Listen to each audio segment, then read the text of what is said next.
Baik Bapak Ibu semuanya, kita akan mulai. Bismillahirrahmanirrahim.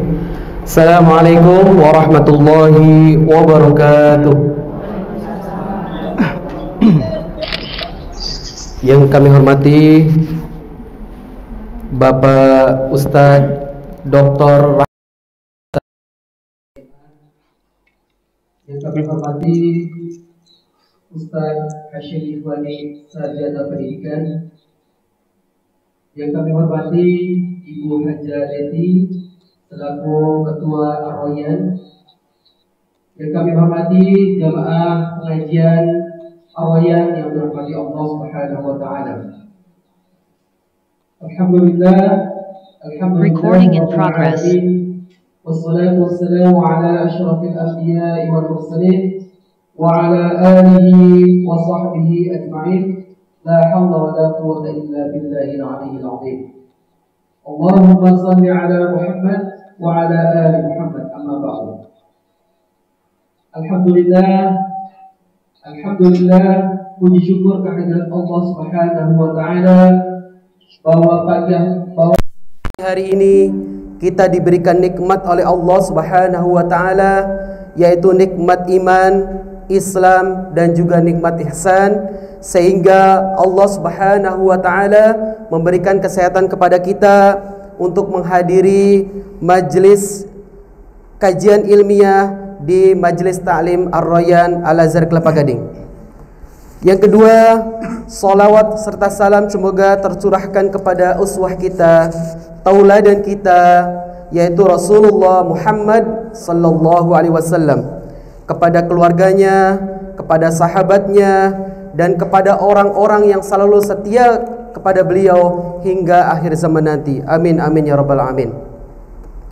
Hadirin yang dirahmati Allah Subhanahu wa taala, mari kita buka pertemuan kita dengan sama-sama membaca Ummul Kitab Al-Fatihah.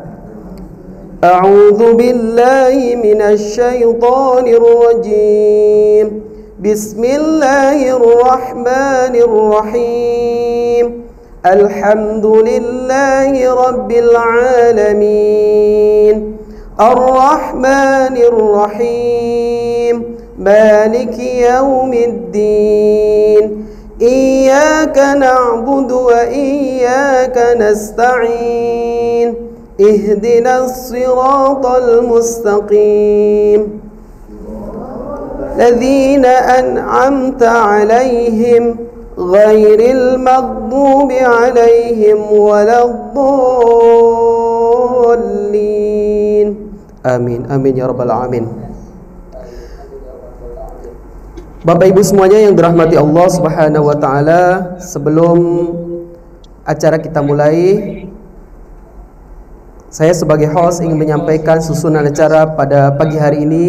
Yang pertama adalah pembukaan, yang kedua pembacaan ayat suci Al-Quran, dan yang ketiga masuk ke acara inti, yaitu kajian ilmiah, yaitu bersama Ustadz Dr. Rahman Octavian LCMA. Baik Bapak Ibu semuanya, kita masuk ke acara yang kedua, yaitu pembacaan ayat suci Al-Quran. Kepada Ustadz Ahmad Syafiq SAG kami persilakan.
ونخرج له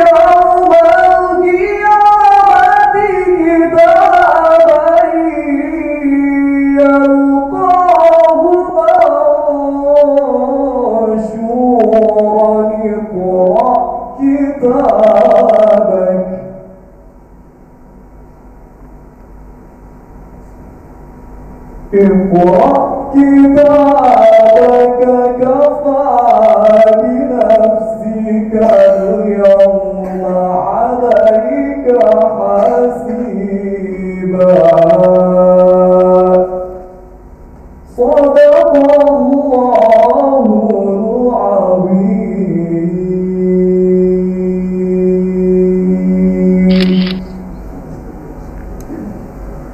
السلام عليكم ورحمة الله وبركاته.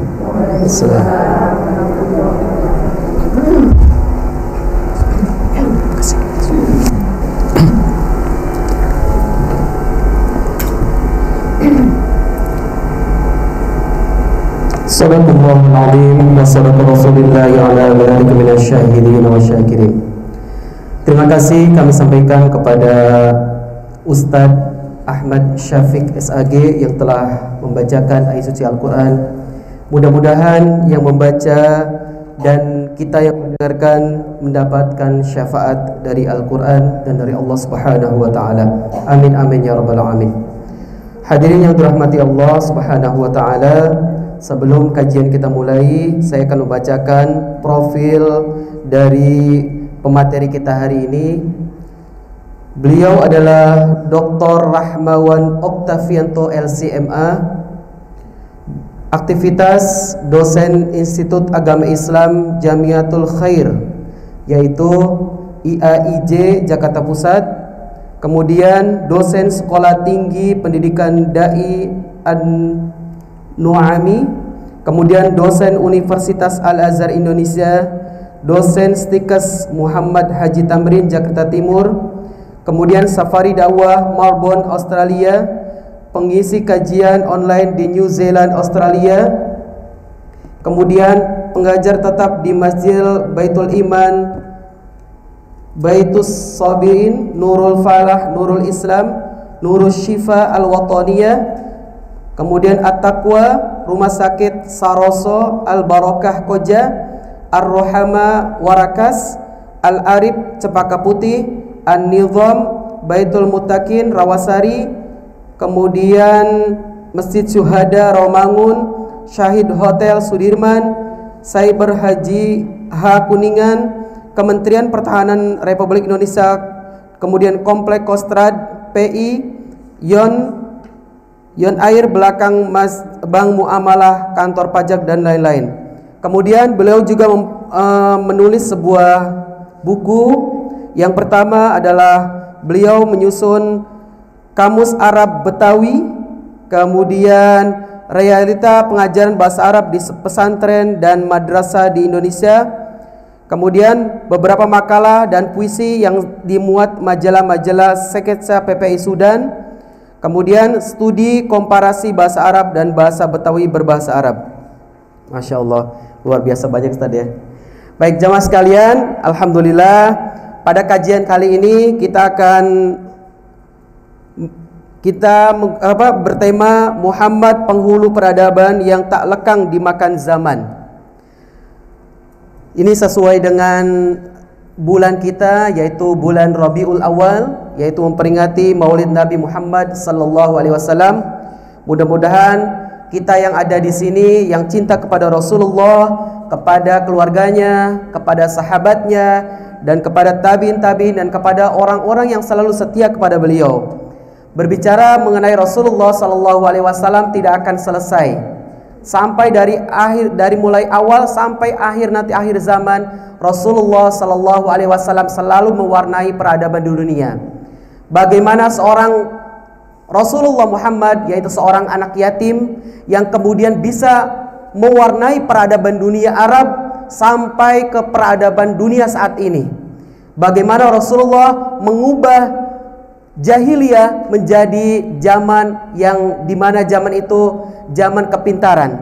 Zaman jahiliyah kemudian dilibas dengan zaman kepintaran, dan sekarang ini di Arab Saudi, Masya Allah, di sana luar biasa perkembangan Islam dan sampai ke penjuru dunia. Bahkan menurut penelitian, Islam itu adalah agama yang berapa detik itu orang bisa masuk Islam, dalam beberapa detik saja mereka masuk Islam.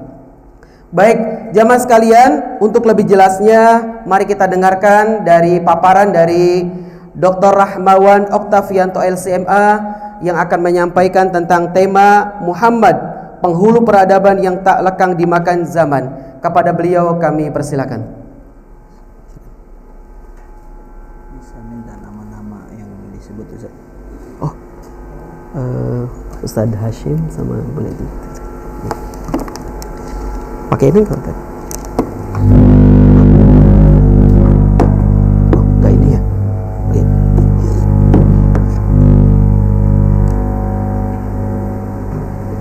Cek.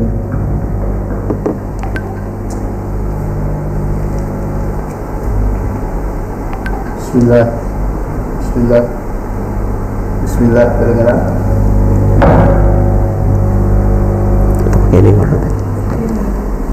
Cek. Bismillah.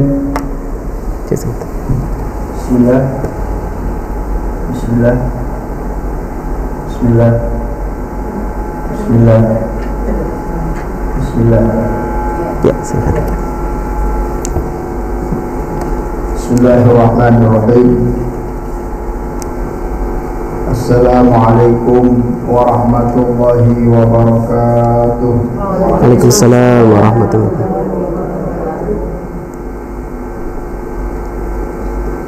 Alhamdulillahi rabbil alamin wa bihi nasta'in ala umuri dunya waddin. Ashhadu an la ilaha illallah wa ashhadu anna Muhammadan abduhu wa rasuluhu la nabiyya ba'dah.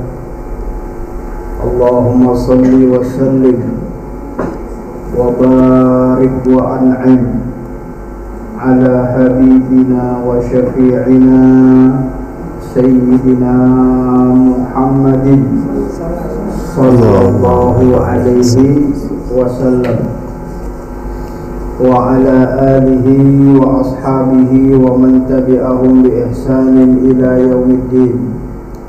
Rabbi shrah li sadri wa yassir li amri wa hlul 'uqdah min lisani yafqahu qawli. Allahumma anfa'na bima 'allamtana wa 'allimna ma yanfa'una. Rabbana zidna 'ulumana.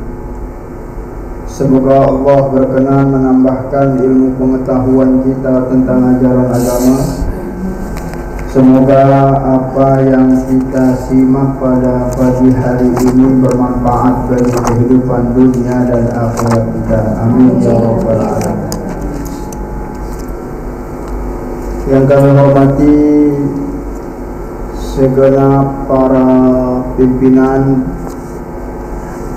Bapak Ustadz Hashim Ikhwani, Ibunda Ketua Majelis Taklim Ar-Royan, yang mudah-mudahan ibu-ibu sekalian jamaah masjid Majelis Taklim Ar-Royan senantiasa mendapatkan taufik dan hidayah dari Allah Subhanahu wa taala. Amin ya rabbal alamin.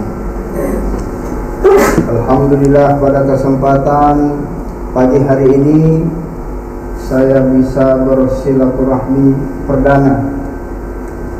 Satu kehormatan bagi saya bisa berjumpa dengan ibu-ibu sekalian.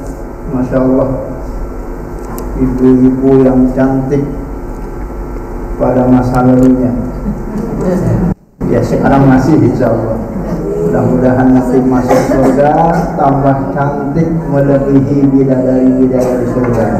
Amin ya rabbal alamin. Sampai-sampai saya tertegun, sampai-sampai saya lupa nyopot sepatu. Ini masih pakai sepatu ini. Saya kira ibu-ibu nggak pakai sepatu di luar. Mohon maaf, ini nggak sengaja. Mudah-mudahan Allah maklumi. Amin ya rabbal alamin.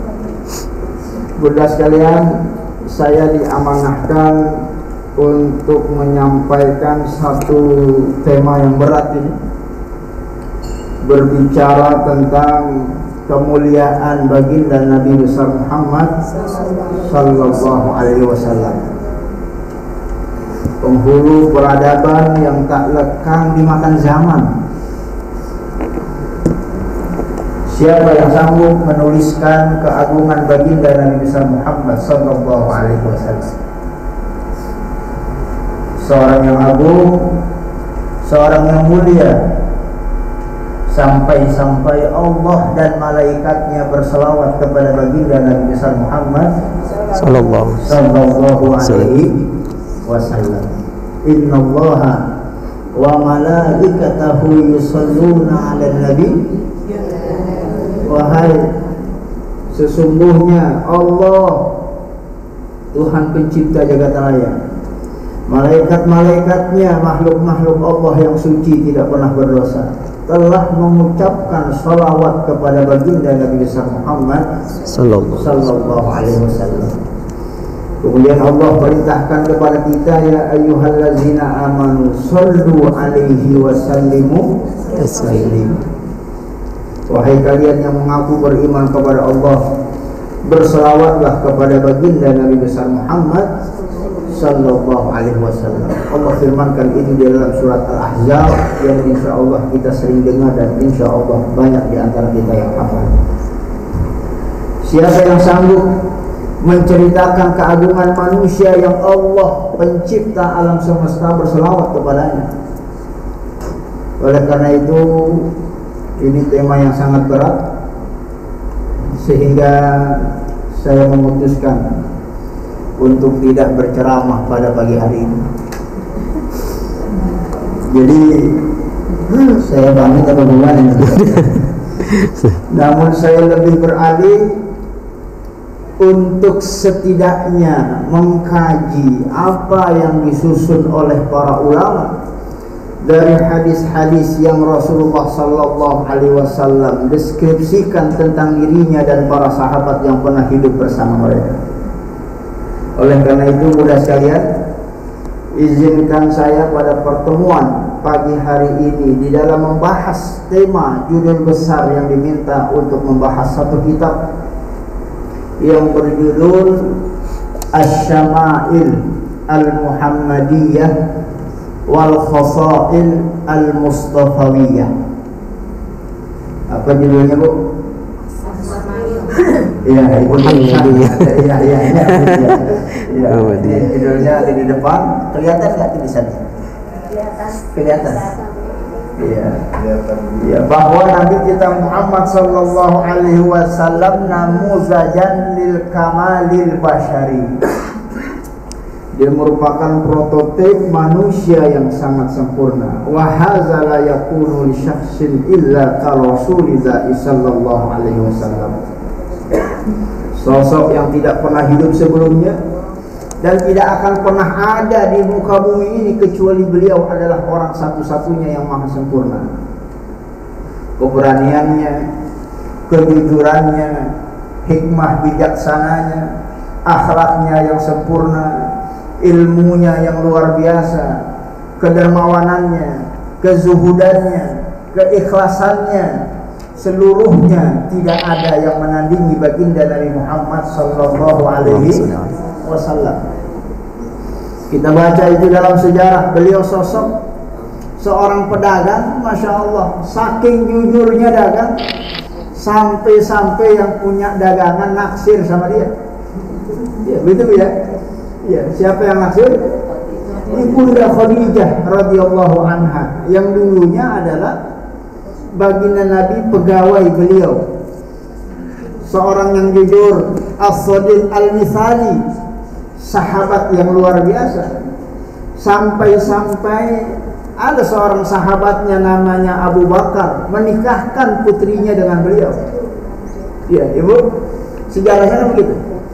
Sayyidina Hafsah bintu Abu Bakar menjadi istri baginda Rasulullah sallallahu alaihi wasallam, padahal Rasulullah itu adalah sahabat beliau.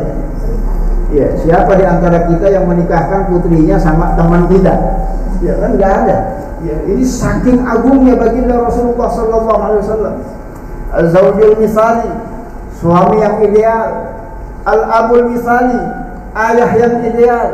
Al-qaid al-misali, pemimpin yang ideal, al-muharib al-misali wal murabbi al-misali, fa inna hadhihi al-'azamah syamilah hiya fawqa maratibil 'uzama, innaha 'azamah Muhammad sallallahu alaihi wasallam. Oleh karena itu, Bunda sekalian rahimahullah, ini sekedar pembuka kajian siang hari ini. Mudah-mudahan lembaran-lembaran slide yang akan kita tampilkan dari terjemahan kitab yang kita baca pada pagi hari ini menambah kecintaan kita kepada baginda Nabi Muhammad sallallahu alaihi wasallam. Yang mana dalam pembukaan risalah Allah tegaskan diturunkannya, diutusnya baginda Nabi Muhammad sallallahu alaihi wasallam, wa ma arsalnaka illa rahmatan lil alamin, bahwa baginda Nabi diturunkan di bumi ini dalam rangka menebarkan kasih sayang, perdamaian untuk seluruh manusia. Ya, ini jangan sampai ada di antara kita yang termakan isu-isu murahan. Islamlah segala dibilang radikal, Islamlah dibilang teroris, Islamlah dibilang tidak toleran. Padahal Allah yang menegaskan Nabi kita Muhammad diutus untuk membawa rahmat, bukan hanya rahmat untuk manusia, rahmat bagi jin makhluk-makhluk Allah, rahmat bagi binatang-binatang yang nanti bisa kita sampaikan contoh-contohnya dalam syariat yang dibawa oleh baginda Nabi Muhammad sallallahu alaihi wasallam. Dengan sosok baginda Nabi yang dengan ajarannya yang begitu sempurna, sampai-sampai ada seorang yang mungkin sangar kita lihatnya, mantan petinju dunia. Siapa namanya? Ya, dulu namanya Mike Tyson, sekarang namanya jadi Haji Mike Tyson. Alhamdulillah masuk Islam dengan risalah yang dibawa oleh Nabi kita Muhammad sallallahu alaihi wasallam. Ya, beliau udah haji, udah belajar ngaji, udah memahami agama, ya, memahami tentang hakikat betapa dahsyatnya ajaran yang dibawa oleh baginda Nabi Muhammad sallallahu alaihi wasallam. Kita sama-sama mengetahui di masa lalu dulu ada orang yang sangat preman. Saking premannya Nabi pengen dibunuh, bawa-bawa pedang yang sedang terhunus keliling Ka'bah, mencari sosok mana yang namanya Muhammad yang ngaku-ngaku jadi Nabi. Ya, hari ini kalau ketemu akan aku tebas batang lehernya. Kata kaum musyrikin yang mendengar perkataan itu, ente mau nebas Muhammad, urusin adik ente udah masuk Islam itu. Akhirnya mendengar informasi itu, datanglah dia ke rumah adiknya, dan didapatilah di dalam sejarah kita mengetahui ternyata orang tersebut justru tertarik terhadap risalah Nabi Muhammad sallallahu alaihi wasallam pada saat dibacakan cuplikan surat yang didapatkan oleh baginda Rasul dari Allah Subhanahu wa taala, yaitu surat Toha, ma anzalna 'alaikal qur'ana litashqa. Sudah sekalian, siapakah dia orangnya? Tidak lain dan tidak bukan adalah Sayyidina Umar bin Khattab radhiyallahu anhu, mantan preman yang pengen mau bunuh Nabi, justru masuk Islam dan menjadi sosok yang sangat luar biasa dalam beragama, sampai-sampai dipercaya untuk menjabat sebagai khalifah pengganti Sayyidina Abu Bakar Siddiq radhiyallahu anhu. Bunda sekalian rahimakumullah, siapa yang tidak tertarik dengan akhlak baginda Nabi Muhammad sallallahu alaihi wasallam? Seorang nabi yang sudah dikenal sebagai orang yang jujur. Ya, kejujuran Nabi itu bukan jujur saat beliau jadi Rasul. Belum Nabi menjabat sebagai Nabi dan Rasul, Rasulullah sudah dikenal dengan sifatnya Al-Amin.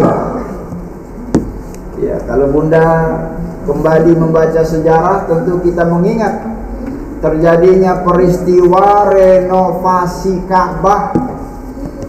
Ya, kapan tahunnya? Sebelum menjelang Rasulullah menjadi nabi dan rasul. Ya, itu kan orang-orang kafir Quraisy bertekar, bertikai, berebut. Mereka merasa paling berhak untuk memindahkan batu Hajarul Aswad ke tempat asalnya. Ya, karena jamaah Ka'bah itu dulu kebanjiran. Karena Ka'bah itu ya dulu retak-retak temboknya, ya direnovasi.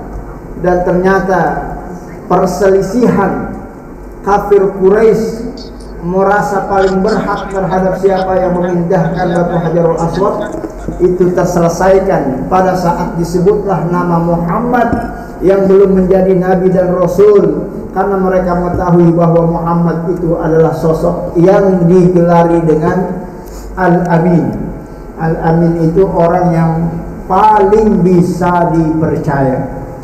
Ya bunda sekalian, kalau kita baca sejarah, saking Rasulullah Al-Aminnya, Rasulullah itu adalah sosok yang dipercaya oleh orang-orang jahiliyah di masa lalu untuk mengelola aset yang mereka miliki. Salah satunya adalah mengembalakan kambing. Ya begitu sejarahnya bunda ya. Ya Rasulullah dulu saat remaja, beliau kerjaannya mengembala kambing. Ya, menggala kambing itu adalah satu amanah yang berat, yang banyak resikonya. Ya, orang kalau melihara kambing bisa aja dia bilang kambingnya hilang, kabur, padahal kambingnya ada, dia jual. Orang melihara kambing bisa saja dia bilang kambingnya dimakan serigala, padahal nggak ada serigala yang makan, dia yang ngambil. Orang melihara kambing, mungkin kambingnya beranak pinak, lahir 5, mati 2, padahal 5-5-nya hidup. Ya, syarat dengan korupsi kalau orang tidak jujur. Tapi yang dipercaya untuk mengelola itu adalah baginda Nabi Muhammad sallallahu alaihi wasallam. Budak sekalian, bahkan dalam sejarah disebutkan sampai-sampai dulu saat Nabi menjadi Rasul, saat Nabi Muhammad sallallahu alaihi wasallam pergi hijrah karena kondisi tidak memungkinkan untuk tetap tinggal di kota Mekah Al-Mukarramah, Allah perintahkan untuk hijrah ke Madinah Al-Munawwarah. Dalam sejarah disebutkan, dan itu bisa kita baca dalam buku-buku sejarah yang ditulis para ulama, Rasulullah mau dibunuh sama orang-orang kafir. Rasulullah rumahnya sudah dikepung sama orang-orang musyrik. Mereka sudah bawa senjata, ingin menggorok leher baginda Nabi Muhammad sallallahu alaihi wasallam. Tapi dengan izin Allah diselamatkanlah baginda Nabi Muhammad sallallahu alaihi wasallam dari kepungan tersebut.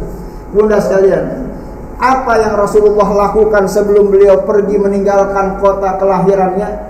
Dia berpesan kepada Sayyidina Ali bin Abi Thalib. Beliau pesan kepada Sayyidina Ali, wahai Ali, aku akan meninggalkan Mekah, aku harus hijrah ke Madinah. Tapi nanti kalau aku sudah pergi, tolong, ini kambingnya si fulan, ini kambingnya si fulan, yang itu kambingnya si fulan, yang aku gembalakan, tolong kembalikan kepada mereka, karena ini amanah yang harus ditunaikan. Ini luar biasa. Rasulullah mau dibunuh oleh orang kafir, namun kambingnya masih diupayakan untuk dikembalikan. Saking jujurnya baginda Nabi Muhammad sallallahu alaihi wasallam.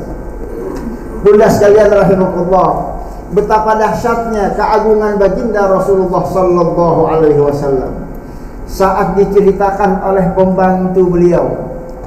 Ya, ini mohon maaf, ya mungkin bunda di rumah ada sebagian kita yang punya pembantu.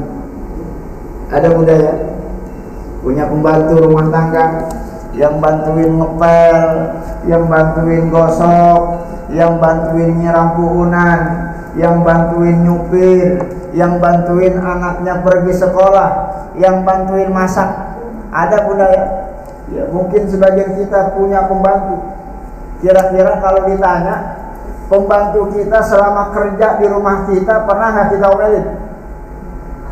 Pernah bu? Ya pernah. Selama dia bekerja sama kita bertahun-tahun pernah nggak diomelin? Ya, bukannya pernah apa sering, kan beda. Pernah sama sering Bu ya. Ya kita gara-gara masaknya kurang asin sedikit, kadang ya telat sedikit, kadang ya namanya pembantu terkadang kena omelan sama majikannya. Tapi perhatikan apa kesaksian pembantunya Rasulullah Sallallahu Alaihi Wasallam. Namanya Anas bin Malik. Anas bin Malik ini pernah jadi pembantu Rasulullah Sallallahu Alaihi Wasallam selama 10 tahun. 10 tahun jadi pembantunya Rasulullah Sallallahu Alaihi Wasallam. Kata Anas, maqala li uffin, saya 10 tahun kerja sama Rasulullah, tidak pernah Rasulullah membentak saya. Jangankan ngomel, bentak aja gak pernah. Maqala li lima fa'alta haza wa lima la fa'alta haza. Rasulullah tidak pernah protes, ente kok gak kerjain ini, kok ente kerjain itu. Rasulullah tidak pernah mengatakan hal tersebut. Begitulah akhlak baginda Rasulullah Sallallahu Alaihi Wasallam kepada pembantunya yang mungkin level strata sosialnya di bawah majikannya. Tapi begitulah Rasulullah memperlakukan orang yang mungkin derajatnya lebih rendah, karena setiap manusia memiliki kemuliaan. Kemuliaan itu bukan pangkat dan jabatan, bukan status sosial, tapi kemuliaan itu di hadapan Allah adalah dengan ketakwaan. Kalau Rasulullah dengan pembantunya saja bersikap seperti itu, apatah lagi sikap Rasulullah Sallallahu Alaihi Wasallam dengan orang-orang yang ada di sekelilingnya. Sudah sekalian, ada satu hadis yang terlewat di slide yang pertama yang tadi kita sampaikan. Dulu pernah ada sahabat Rasulullah Sallallahu Alaihi Wasallam datang ke kediaman baginda Rasulullah Sallallahu Alaihi Wasallam. Ini sahabat penasaran, pengen tahu bagaimana sih akhlaknya baginda Rasulullah di rumah. Ya, Rasulullah di rumah akhlaknya gimana? Ya, sebab kalau laki-laki Bapak Ibu sekalian, kalau di luar rumah nggak keren. Ya, ini Ustadz di depan, masya Allah, pakai peci, pakai jas, ya, keren. Ya, Ustadz kita MC-nya juga sama, masya Allah, rapi, pagi-pagi, keren. Ya, Ustadz kita ya keren-keren semua. Tapi yang tahu keseharian kita laki-laki di rumah itu siapa? Istrinya. Ya, kan yang tahu bapak, suami, ibu kan, ya ibu semua yang tahu. Ya, kalau di kantor megagah begitu. Yang tahu keseharian istri. Makanya sahabat ini penasaran, datang ke rumahnya Rasul, nanya sama bininya, itu Rasulullah gimana sih akhlaknya? Ya, Rasulullah kalau di rumah bagaimana akhlaknya? Ya, ini ngeri-ngeri sedap ini Bu. Ya, kalau orang nanya akhlak kita, datang ke rumah nanya sama bini kita.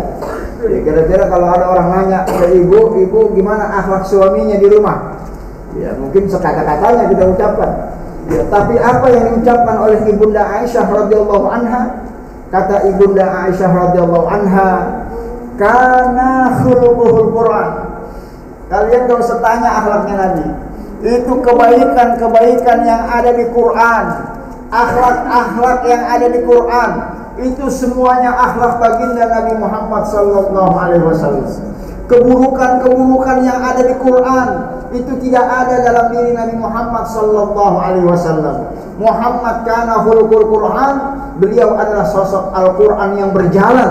Itu kesaksian istrinya sendiri, bukan orang lain yang menunjukkan keagungan baginda Nabi Muhammad sallallahu alaihi wasallam. Ya, Bunda sekalian, pernah dulu terjadi satu peristiwa. Ini peristiwa yang sering kita dengar dalam ceramah-ceramah agama. Hadisnya sahih, muttafaqun alaih, riwayat Imam Bukhari, Imam Muslim, bahwa dulu pernah ada satu sejarah yang menceritakan saat Rasulullah sallallahu alaihi wasallam berdakwah, menyeru kebaikan kepada penduduk-penduduk yang tinggal di sekitaran Taif. Ya, ini bagi bunda yang pernah haji, bagi bunda yang pernah umrah. Ya, di Mekah itu ada satu kota di sampingnya namanya kota Taif, lain kota dengan Madinah. Ya, Rasulullah dulu dakwah bukan cuma di kota Mekah, dia juga pergi ke Taif, berharap orang-orang Taif masuk Islam. Apa yang terjadi?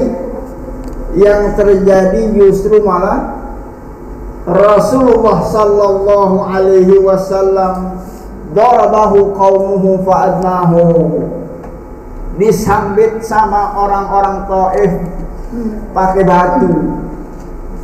Ya, itu luar biasa. Dakwah disambit pakai batu. Ya, alhamdulillah saya kemari dakwah enggak disambit sama batu, malah dikasih kue sama kopi. Alhamdulillah. Rasulullah dulu dakwah disambit pakai batu, batunya batu beneran. Hatta yakhruju minhu dam, sampai berdarah. Beliau punya pelipis, bahkan dalam sejarah disebutkan hatta tanggal dia punya gigi. Ibu bisa bayangkan? Ya, kira-kira batu segede apa yang disambit sama orang Taif sampai disambit gigi Nabi sampai patah. Ini kan batu beneran. Nyambitnya batu beneran. Sampai gigi Rasulullah patah. Malaikat menyaksikan peristiwa itu ada namanya Malaikatul Jabal. Dalam agama kita ada makhluk yang tidak kasat mata yang juga hidup di dunia. Malaikat-malaikat Allah yang Allah tugaskan, malaikat yang menggerakkan awan, malaikat yang menurunkan hujan, malaikat yang menumbuhkan pepohonan, ada malaikat yang menjaga gunung-gunung. Ini malaikat penjaga gunung datang kepada baginda Nabi Muhammad SAW.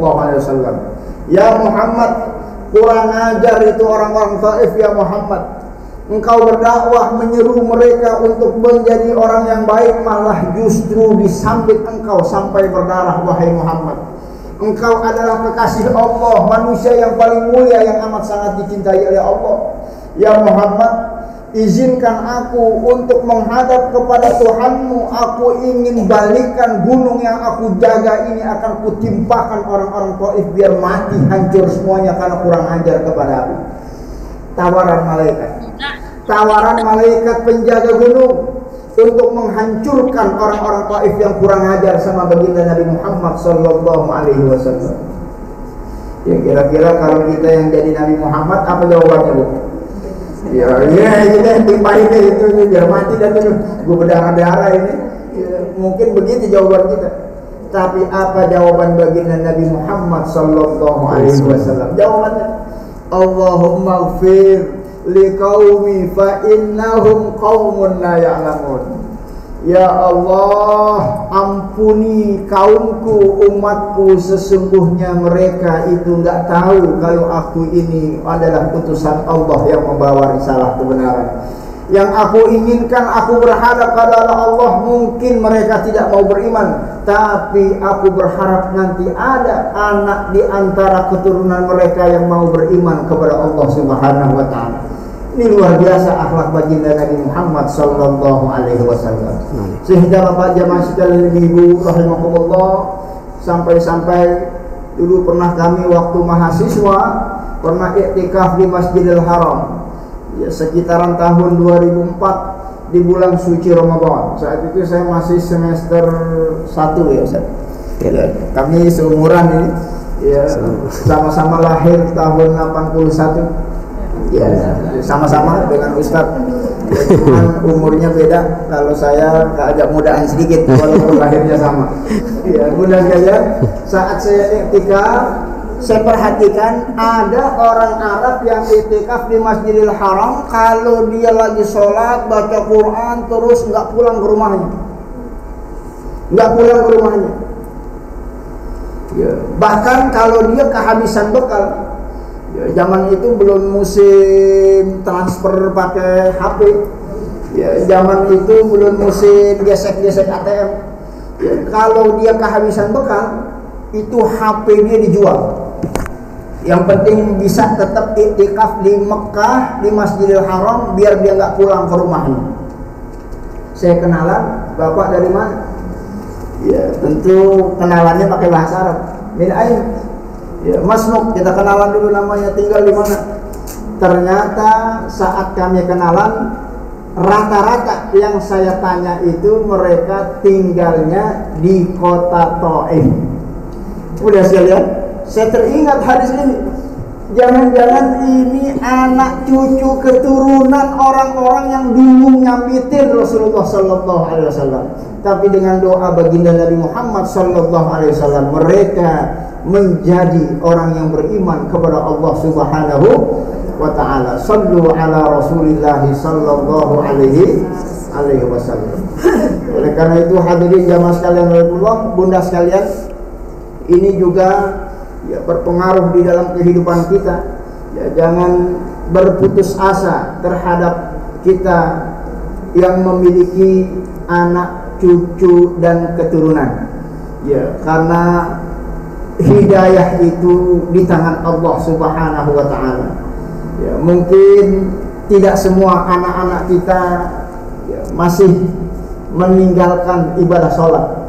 Ada mungkin di antara anak-anak kita yang kalau keluar rumah dia buka aurat. Mungkin masih ada anak-anak kita yang sampai hari ini belum mengerti agama. Mungkin ada. Maka kita selaku orang tua setidaknya mendoakan mereka. Insya Allah dengan doa-doa kita para orang tua yang doanya dengan penuh kesungguhan dan keikhlasan, mudah-mudahan di kemudian hari cepat atau lambat, mudah-mudahan anak kita mendapatkan hidayah dari Allah Subhanahu wa ta'ala. Amin, amin. Kalau anak-anak orang yang dulu pernah nyambitin Rasulullah saja bisa i'tikaf di Masjidil Haram, apalagi anak-anak kita yang beriman kepada Allah Subhanahu wa ta'ala. Mudah-mudahan Allah berikan mereka hidayah. Oleh karena itu jangan pernah putus mendoakan mereka, karena doa ibu sekalian mustajab di hadapan Allah Subhanahu wa ta'ala. Hadirin jamaah sekalian rahimakumullah, Ramadan tahun kemarin saya bertemu salah seorang jamaah di kota Melbourne, Australia. Orang Bandung. Dia kalau habis sholat subuh nggak keluar dari masjid sampai syuruk, zikir aja. Habis syuruk kemudian melaksanakan sholat syuruk 2 rakaat. Itu selalu dia lakukan setiap hari. Ya, orangnya sudah tua, sudah pensiun. Ya, kami ngobrol-ngobrol. Ya, namanya Pak Ade. Ya, saya masih ingat namanya. Ya, beliau cerita, Ustadz, saya ini tahu agama baru sekarang ini udah tua. Dulu mah masih muda, masya Allah, yang namanya sholat maka pernah saya sholat. Yang namanya ngaji, saya nggak bisa ngaji sampai hari ini, saya masih belajar ngaji. Kemudian apa kata dia? Jangan-jangan Pak Ustadz, ya, jangan-jangan yang saya lakukan saat ini sholat subuh selalu berjamaah, sholat habis subuh zikir baca Quran sampai syuruk, kemudian sholat suruh, kemudian sholat duha, kemudian itikaf, kemudian tarawih. Ini jangan-jangan doa orang tua saya yang sudah wafat meninggal dunia pada saat kami masih muda. Orang tuanya mendoakan anaknya baru dikabulkan oleh Allah Subhanahu wa ta'ala di usia senja. Oleh karena itu bunda sekalian rahimakumullah, jangan pernah berputus asa dari rahmat Allah Subhanahu wa ta'ala. Sebengal apapun anak kita, sebadung apapun anak kita, sengelawan apapun anak-anak kita, mereka tetaplah anak kita dan darah daging kita. Maka kita selaku orang tua tentu berkewajiban untuk mendidik mereka, dan jangan lupakan doa yang kita panjatkan kepada Allah Subhanahu wa ta'ala. Dan itulah yang dicontohkan oleh baginda Rasul dari peristiwa kesabaran baginda Rasulullah dalam menghadapi umatnya, dan tentu kita lebih layak untuk sabar menghadapi darah keturunan kita sendiri. Amin ya rabbal alamin. Baik bunda sekalian rahimakumullah, masih ada waktunya Ustaz? Masih panjang. Oh, masih panjang. Ini hampir berapa Ibu? Sampai setengah 11. Baik, 20 menit lagi. Bunda sekalian, salah satu keagungan baginda Rasul itu adalah seorang pemimpin yang menjadikan dirinya sebagai pelayan bagi mereka yang dipimpinnya. Ya, ini qudwah bagi kita semua. Rasulullah sallallahu alaihi wasallam itu ya walaupun beliau menjadi nabi dan rasul, beliau tidak segan-segan kalau sendalnya putus dia sambung sendiri, kalau sepatunya soak dia jahit sendiri. Ya, ada nggak di antara kita yang kalau sepatunya putus jahit sendiri, Bu? Ya, nggak ada. Ya, Rasulullah ini, Rasulullah bajunya robek dia jahit sendiri. Ya'mal fi baitihi dalam riwayat hadis. Di rumah itu beliau nyuci piring, nyapu, ngepel, nyiram puhunan. Ada laki kita yang model gitu, Bu. Ya, Masya Allah, yang nyuci piring, yang nyapu, yang ngepel, semua urusan rumah tangga dikerjain. Ini Rasulullah Sallallahu Alaihi Wasallam. Sampai-sampai Rasulullah memerah susu. Ya, maksudnya susu sapi. Ya, karena zaman dulu untuk tambahan nutrisi, ya, sapi diperah. Yang merah itu bukan istrinya, tapi Rasulullah Sallallahu Alaihi Wasallam. Walaupun statusnya sebagai nabi dan rasul, tapi pekerjaan yang sebagian orang dianggap pekerjaan yang remeh, yang temeh, dikerjakan oleh baginda Nabi Muhammad Sallallahu Alaihi Wasallam. Seorang nabi yang di dalam kehidupannya sangat luar biasa. Sampai-sampai dalam satu riwayat hadis yang sahih, Rasulullah pernah dapurnya enggak ngebul selama 40 hari. Masya Allah. Kalau dapur enggak ngebul kan berarti enggak masak. Ya, kalau enggak masak, zaman dulu berarti enggak makan. Ya, kalau zaman sekarang bini enggak makan, ya kita bisa beli pecel ayam pinggir jalan. Ya bisa delivery, kita bisa GoFood, bisa, ya nggak mesti masak. Kalau zaman dulu kan belum ada tukang pecel ayam, ya belum ada GoFood. Ya orang kalau nggak masak, ya nggak bisa ada yang dimakan. Yang dimakan yang nggak perlu dimasak, ya cuma korma sama air putih saja. Dan itulah yang dimakan oleh Rasulullah beserta keluarganya, termasuk istri beliau Ibunda Aisyah radhiyallahu anha. Ya, Bunda bisa bayangkan ini. Ya, bisa bayangkan kalau selama 40 hari tidak makan kecuali korma sama air putih aja. Ya, kira-kira apa kata kita? Ya, makannya begini mulu. Ya, enggak ada yang dimakan kecuali air putih dan kurma, dan itu hadis diriwayatkan oleh Imam Ahmad dari Ibunda Aisyah radhiyallahu anha. Aju'u yauman wa asba'u yauman. Bahkan kalaulah tiba makannya itu, beliau tidak pernah makan sampai kenyang. Bahkan terkadang sehari makan, besoknya nggak bisa makan. Sehari makan, besoknya nggak bisa makan. Untuk apa? Kata baginda Rasul, untuk melatih kesyukuran pada saat makan, saat Allah berikan kenyang, dan melatih kesabaran saat lapar pada saat tidak ada makanan. Sehingga hidupnya Rasulullah dipenuhi dengan kesabaran dan kesyukuran kepada Allah Subhanahu wa ta'ala. Itulah sosok baginda Nabi Muhammad sallallahu alaihi wasallam. Bunda sekalian, ada satu riwayat disebutkan Rasulullah sallallahu alaihi wasallam pernah didapati tidur beralaskan tikar. Ya, tidurnya di atas tikar. Ada ibu-ibu yang tidur di atas tikar. Ya udah nggak ada zaman sekarang, semuanya mau ada kasurnya, ada spring bednya. Ya, ini Rasulullah tidur di atas tikar. Umar lewat nangis, Bu. Umar bin Khattab, mantan preman, sampai nangis, dia punya mata keluar air melihat Rasulullah tidur di atas tikar. Seraya berkata, ya Rasulullah, itu raja-raja Persia, raja-raja Romawi, raja-raja yang punya kekuasaan, singgasananya terbuat dari emas, beralaskan dipan yang mewah. Engkau utusan Allah, Habibullah, kekasih Allah, tidur di atas tikar, ya Rasulullah. Apa jawaban baginda Nabi Muhammad sallallahu alaihi wasallam? Ulaika qaumun ujjilat lahum thayyibatuhum fi hayatihim ad-dunya. Tidak apa-apa wahai Umar, biarkan kenikmatan itu disegerakan buat orang-orang seperti mereka agar kenikmatan kita nanti sempurna di hadapan Allah Subhanahu wa taala di surga dengan seluruh janji-janji kenikmatan yang akan Allah berikan bagi orang-orang yang beriman. Amin ya rabbal Alamin. alamin.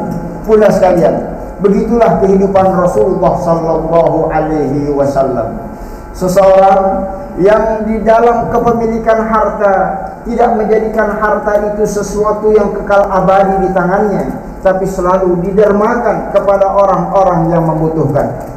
Ya, dalam hadis disebutkan, ini hadisnya sering kita dengar, terutama di bulan suci Ramadan. Rasulullah sallallahu alaihi wasallam dalam hadis disebutkan, ajwadu bil khairi minar rihil mursalah. Nabi itu baiknya itu seperti angin yang mendesir.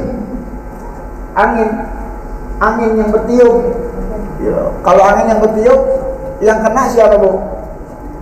Kalau angin ketiup, yang kena siapa? Ya, semua orang kena, insya Allah. Angin yang berhembus. Ini kata sahabat Rasulullah sallallahu alaihi wasallam.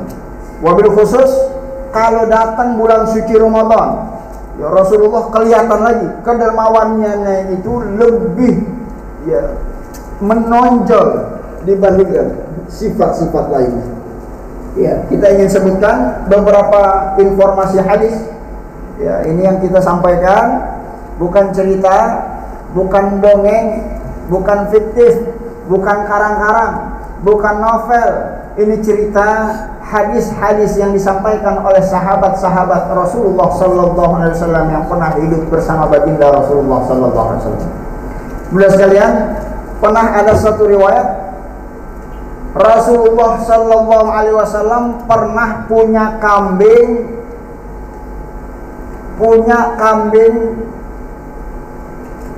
dua wadi. Ya, dua wadi. Wadi itu kalau dalam bahasa Arab, di sini gunung, di sana gunung, tengah-tengahnya, ya bukan buah kabung tuh, tengah-tengahnya itu namanya wadi. Ya, kalau bahasa kita lembah, Bu ya. Kira-kira kalau kambing memenuhi lembah itu ada berapa ekor? Ya udah nggak kayak itu, berapa ekor? Nabi punya dua lembah kambing-kambingnya itu. Di sini punya, di sana punya lagi kambing. Jadi singkat cerita, saat Rasulullah dan para sahabatnya hijrah ke Madinah, ya ini orang-orang kafir Quraisy kirim mata-mata. Coba ini pergi ke Madinah. Emang kenapa sih itu orang-orang pada tertarik masuk Islam, ngikut sama ajarannya Muhammad yang baru itu? Kita pengen tahu, emang apaan yang diajarkan? Berangkatlah ini mata-mata. Ya, dia perhatiin ya, apa aktivitas Nabi Muhammad sehingga dakwahnya diterima sama orang Madinah. Padahal Rasulullah bukan orang Madinah. Rasulullah kan lahirnya di Mekah. Di Madinah itu dia apa istilahnya, merantau gitu ya, merantau, bukan kampungnya dia. Tapi kenapa di negeri rantauannya itu penduduk pada care sama Nabi Muhammad? Ternyata salah satu rahasianya, orang-orang yang ada di sana itu sama Nabi dibagi-bagiin kambing. Semua orang dikasih. Semua penduduk Madinah sama Nabi dikasih kambing, semua orang dikasih kambing, termasuk itu mata-mata yang dari Mekah kebagian kambing. Ya dalam hati dia lah, gua kan mata-mata yang dikasih juga kambing. Ya, sampai habis itu kambing dua lembah kepunyaan Rasulullah sallallahu alaihi wasallam. Akhirnya ini mata-mata pulang laporan ke Mekah. Kemudian dia berseru, apa kata dia? Dia katakan justru dia menjadi juru dakwahnya baginda Nabi Muhammad. Dia menyatakan kalau dia sudah masuk Islam. Kata dia, aminu bi Muhammad, aminu bi Muhammad, wahai kalian kaumku, berimanlah kalian kepada Muhammad, fa innahu yunfiqu ma la yakhshal faqr. Sebab Nabi Muhammad itu Masya Allah luar biasa, dia punya sedekah dia sedekah tidak pernah takut miskin, sampai ludes dia punya harta, insya Allah itu diberikan di jalan Allah Subhanahu wa ta'ala. Ya Bunda sekalian rahimakumullah, ada satu informasi yang disebutkan riwayat dari Sofwan. Ya ini mohon maaf, namanya Sofwan. Sofwan ini orang kafir. Ya ini mohon maaf kalau ibu ada yang suami namanya Sofwan ya. Ini cuma kesamaan nama. Ya jadi dalam sejarahnya memang Sofwan ini orang kafir. Saking kafirnya dia, tidak ada orang yang paling dia benci kecuali Muhammad itu orangnya. Saking kafirnya nih Sofwan. Ya ceritanya, singkat cerita, dia berinteraksi dengan Nabi Muhammad SAW. Ternyata Sofwan ini termasuk orang yang kecipratan kedermawanan dengan Nabi Muhammad SAW. Jadi kalau lagi Nabi bagi-bagi duit, Nabi lagi bagi-bagi kambing, kalau ada Sofwan di situ, ikut kebagian dia. Padahal dia bukan orang Islam. Karena sering dikasih Sofwan ini, kata Sofwan, demi Allah hari ini saya masuk Islam. Dan sejak saya masuk Islam, demi Allah, tidak ada orang yang lebih aku cintai di atas permukaan bumi kecuali dia, namanya Muhammad sallallahu alaihi wasallam. Ya, Bunda bisa bayangkan, ada orang yang dulu paling benci kepada baginda Nabi, hari itu menjadi orang yang paling mencintai baginda Nabi Muhammad sallallahu alaihi wasallam. Bunda sekalian, dalam riwayat disebutkan Rasulullah sallallahu alaihi wasallam itu selalu kalau ada orang Ansor yang minta dikasih, ada yang minta dikasih, minta apa aja dikasih, sampai habis ludes hartanya Rasulullah sallallahu alaihi wasallam. Ya, Rasulullah itu bukan orang miskin. Saat beliau melamar Khadijah, maharnya 100 ekor unta. Rasulullah bukan orang miskin. Rasulullah pedagang yang sukses.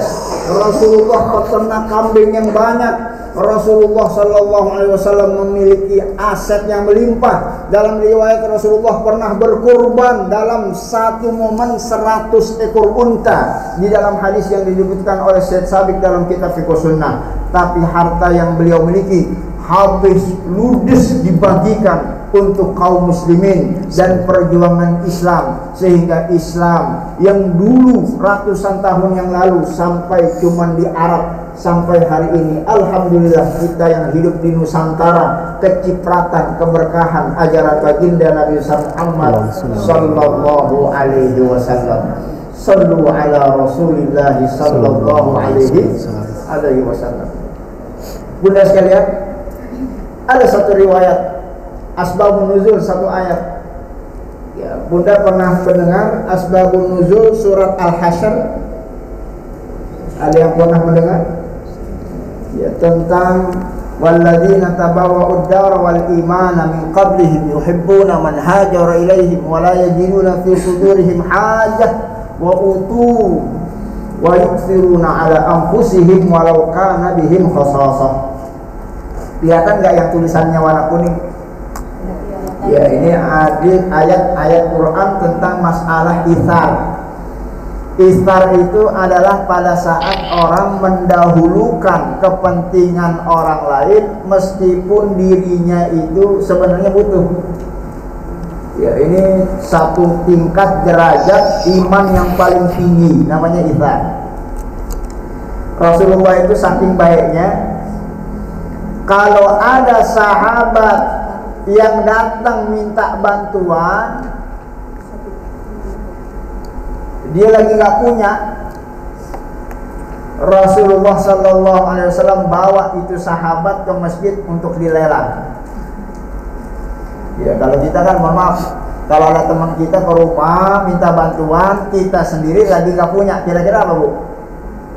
Ya, aku juga lagi susah nih, lagi gak ada nih, kan begitu. Ya akhirnya kita tolak secara halus dengan cara kita. Kalau Rasulullah nggak begitu modelnya. Kalau ada orang minta bantuan, dia nggak bisa bantu, emang lagi susah juga. 40 hari dari dapurnya nggak ngebul. Ya, Rasulullah ambil itu sahabat, dibawa ke masjid. Ini tamunya Rasulullah. Ada sahabat yang ada di masjid. Ini tamunya Rasulullah. siapa yang mau bantu tamunya Rasulullah, insya Allah nanti akan mendapatkan syafaatku nanti di akhir. Masya Allah. Rasulullah meskipun tidak mampu, dia usahakan untuk bantu. Ya, akhirnya ya ini sahabat tadi dibawalah sama salah seorang Ansor, dia tunjuk tangan. Ya, saya ya Rasulullah, biar yang handle tamumu itu biar saya. Karena sahabat Ansor. Ya, ini kisahnya sering diceritakan di dalam Asbabun Nuzul surat Al-Hasyr. Akhirnya dibawalah tamu itu ke rumahnya orang Ansor tadi. Rasulullah nggak ngikut. Ya, ini orang Ansor tanya sama bininya di rumah, Neng, laki kita kalau manggil ibu apa bu? Neng apa? Beb.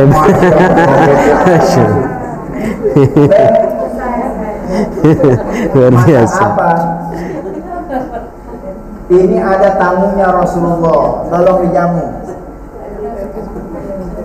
Kata bininya, emang mas apaan lah, belum ngasih duit bulanan begitu. Kita nggak punya apa-apa kecuali cuma satu porsi makanan, itu pun buat jatah anakmu nanti malam. Jadi ternyata ini orang Ansor, orang susah juga yang angkat tangan. Cuman dia nekat untuk menghormati tamunya Rasulullah SAW. Akhirnya kata Ansor tersebut, kalau begitu jatah makan anakmu nanti malam buat tamunya Rasulullah SAW. Lah urusan anak kita, anakmu tidurin sore-sorean, biar nanti dia bangun pagi-pagi, kan begitu. Kalau anak udah tidur kan malam lupa makan. Ya urusan besok. Yang penting tamunya Rasulullah malam ini harus makan. Sehingga kita disuguhkanlah makanan itu untuk tamunya Rasulullah. Karena porsinya cuma satu, ya, maka lampunya dimatikan.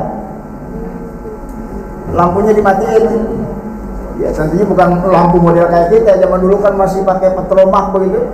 Dimatiin lampunya, dan sahibul bait orang Ansor ini pura-pura makan. Ya, gimana enak ya? Enak itu makan, padahal dia nggak makan karena porsinya cuma satu untuk tamunya Rasulullah SAW, untuk menghormati tamunya Rasulullah SAW.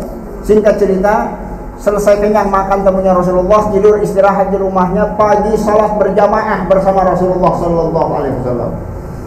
Ya, setelah salat berjamaah, Rasulullah menghampiri sahabat Ansor tadi. Apa kata Rasulullah? Yadhaku Rabbuna. Ya, Allah tertawa, Allah tersenyum. Hamba yang semalam matiin lampu untuk kasih makin tamannya Rasulullah Sallallahu Alaihi Wasallam. Allah subuh tadi menurunkan ayat. Apa ayat yang Allah turunkan? Wala yajiduna fi sudurihim hajah wa mimma utu wa yusiruna ala anfusihim walau kana bihim khasasa. Allah puji perlakuan sahabat tadi, walaupun dia butuh makanan sebenarnya, namun dia lebih mengedepankan saudaranya seiman yang merupakan tamunya Rasulullah Sallallahu Alaihi Wasallam. Ya begitulah salah satu keutamaan baginda Rasulullah Sallallahu Alaihi Wasallam. Saudara sekalian, selain dari keagungan Rasulullah Sallallahu Alaihi Wasallam yang baru kita sebutkan, Rasulullah adalah sosok pribadi yang tawadhu. Ya ini ya juga satu sifat yang sangat luar biasa. Ya Rasulullah itu selalu ya, kalau dipanggil nyaut. Ya kalau ada yang manggil Rasulullah menghampiri. Ya nggak kayak sebagian kita. Baru pergi haji satu kali, namanya dipanggil nggak pakai haji, kadang nggak nengok ya. Ya disebut namanya, gelarnya nggak disebut, masya Allah. Di kondangan dia nama doang, nggak pakai gelar, nggak datang kondangan kita. Masya Allah. Ini Rasulullah, Nabi siapapun yang manggil nyaut dia.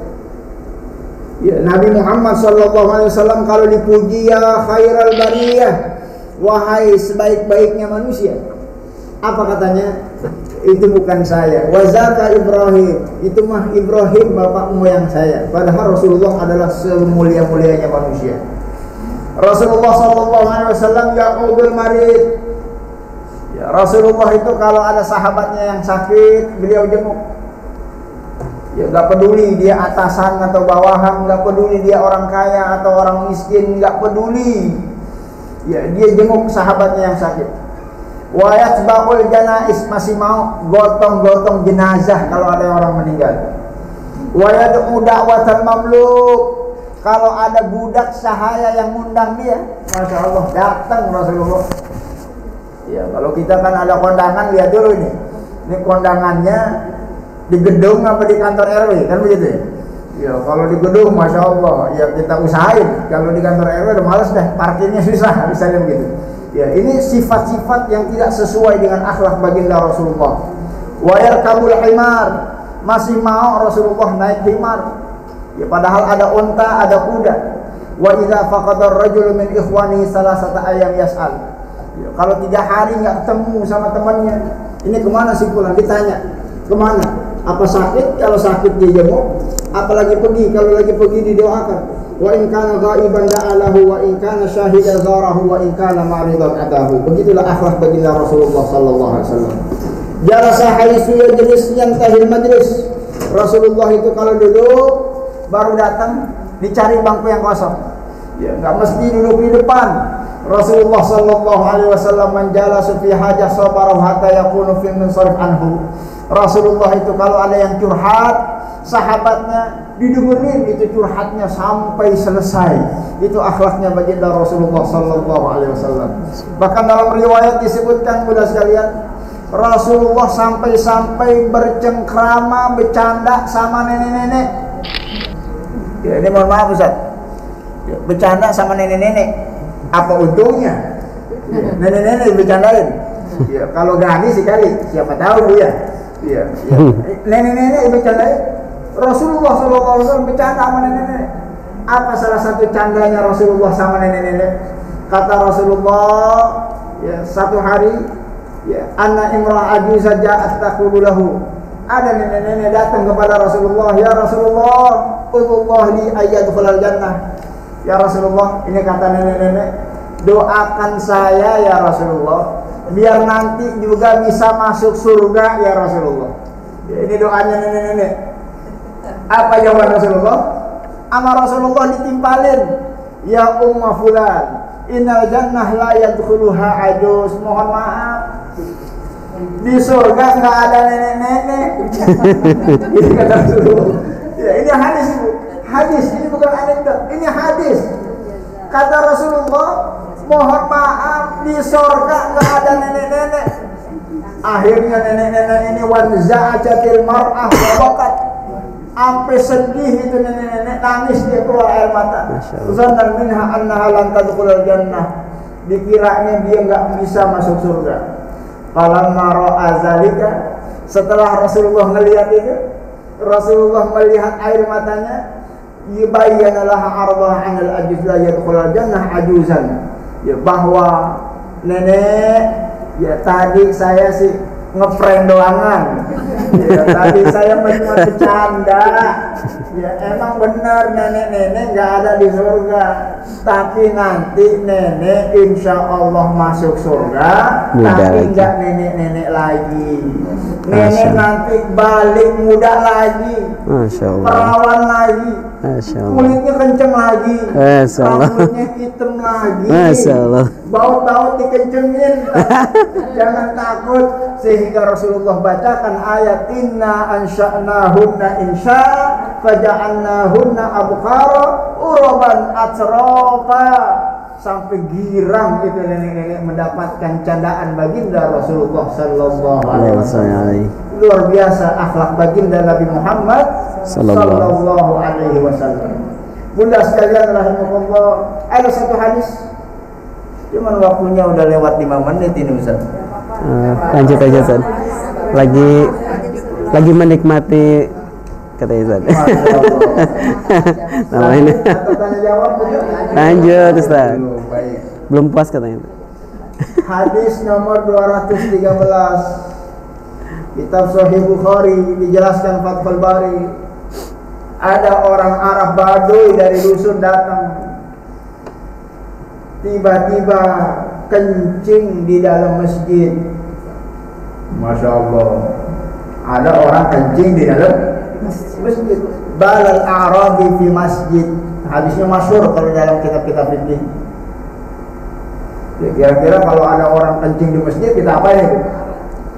Gua kita komplain, orang aja kalau kencing di masjid begitu ya. Ini sahabat sama, udah pada diri semua. Gua termasuk Umar. Yo, karena dia dulu preman, kurang ajar nih ada yang berani-berani preman. Gua dulu mantan preman. Mau digebukin itu orang gara-gara ngencingin masjid. Faqala lahumun Nabi sallallahu alaihi wasallam. Nabi melerai, da'uhu. Udahlah, enggak usah diperpanjang. Enggak usah diperpanjang. Ini Arabi, Arab datang dari dusun, dia nggak paham kalau di masjid itu nggak boleh kencing. Da'uhu, biarkan. Waharikuhu ala baulihi. Urusan kencingnya kan bisa ente siram, dibersihkan. Auzabuban min ma'in, dengan air seember itu udah selesai. Fa inna ma bu'istum mu'assirina wa la tasda'u mu'assirin. Sungguh aku itu diutus untuk memberi kabar gembira kepada manusia, bukan untuk menyusahkan manusia. Ya, mudah sekalian, yang menarik dalam peristiwa ini, orang Arab Baduy tadi langsung mengucapkan 2 kalimat syahadat di hadapan Rasulullah sallallahu alaihi wasallam gara-gara perlakuan yang diterima oleh baginda Nabi Muhammad sallallahu alaihi wasallam. Mudah sekalian, pernah dengar hadis saat Rasulullah ingin memperpanjang salatnya, Rasulullah nggak jadi panjangin salatnya sampai beliau perpendek salatnya. Ya, ini hadisnya riwayat Imam Bukhari. Kelihatan hadisnya, Bu? Kelihatan ya? Ya, ini la aquma fi sholati uridu an utawwila fiha. Ya, sebenarnya tadi saya pengen sholat agak panjangan dikit. Uridu an utawwila fiha. Tapi tiba-tiba lagi sholat fa asma buka as-sabi. Aku dengar di saf belakang barisan ibu-ibu itu ada anak yang lagi nangis. Kenapa ya sholat jamaah ada anak yang lagi nangis? Fa atajawwazu fi sholati. Saya enggak jadi menyangin sholat. Karahiyatan asyukka ala ummi, saya khawatir ibunya itu anak merasa gundah pada saat anaknya nangis pada saat aku perpanjang sholatku. Ini luar biasa baginda Nabi Muhammad sallallahu alaihi wasallam. Ya, contoh beragama yang tidak egois. Ya, walaupun pengen panjangin sholatnya, gara-gara ada anak yang nangis, tidak jadi Rasulullah perpanjang sholatnya. Itulah akhlak baginda Rasulullah sallallahu alaihi wasallam. Ada satu informasi hadis yang disampaikan riwayat Bukhari Muslim di sanadin sahihin. Ada cerita yang disampaikan oleh Anas bin Malik radhiyallahu anhu. Nabi itu kalau lagi lewat jalan dia ketemu sama anak kecil. Pernah gak ibu jalan ketemu sama anak kecil? Sering ya? Apa yang biasa ibu lakukan? Biasa aja lewat aja, ya anaknya siapa juga kan? Ya anaknya siapa? Ya. Rasulullah kalau jalan lewat anak kecil, marra ala sibyan. Rasulullah jalan, ada anak kecil lewat. Fasallama alaihi. Assalamualaikum anak-anak. Assalamualaikum anak-anak. Di mana kabarnya anak-anak? Anak kecil sampai sebegitu akhlak baginda Rasulullah sallallahu alaihi wasallam kepada anak-anak, apalagi kepada orang yang dewasa. Sampai-sampai dalam satu hadis yang lain riwayat Bukhari dan riwayat Muslim pernah satu informasi disebutkan ada anak-anak kecil, salah satunya adalah cucu beliau yang bernama Imam Al-Hasan bin Ali bin Abi Thalib radhiyallahu anhu. Ya, karena kan Rasulullah pernah punya mantu namanya Sayyidina Ali bin Abi Thalib yang nikah dengan Sayyidah Fatimah radhiyallahu anha. Ya, punya cucu namanya Hasan sama Husain. Nah, ceritanya dalam riwayat ini disebutkan Qabbala Nabi sallallahu Al-Hasan bin Ali. Cucunya yang Hasan ini diciumin sama Rasulullah. Diciumin ke cucunya. Masih kecil. Wa indahul Aqra bin Habis. Ya, ini ciuman Rasulullah kepada cucunya diperhatikan sama Aqra bin Habis. Aqra anaknya Pak Habis. At-Tamimi, marganya At-Tamim. Jalisan faqala al-Aqra. Ya, lagi Rasulullah ciumin cucunya, kata Aqra, "Ya Rasulullah, inna li asyrah minal walad."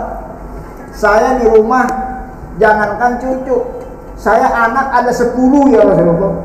Ma qabbaltu minhum ahadan, satu pun enggak pernah saya ciumin, saya punya anak itu 10-10-nya.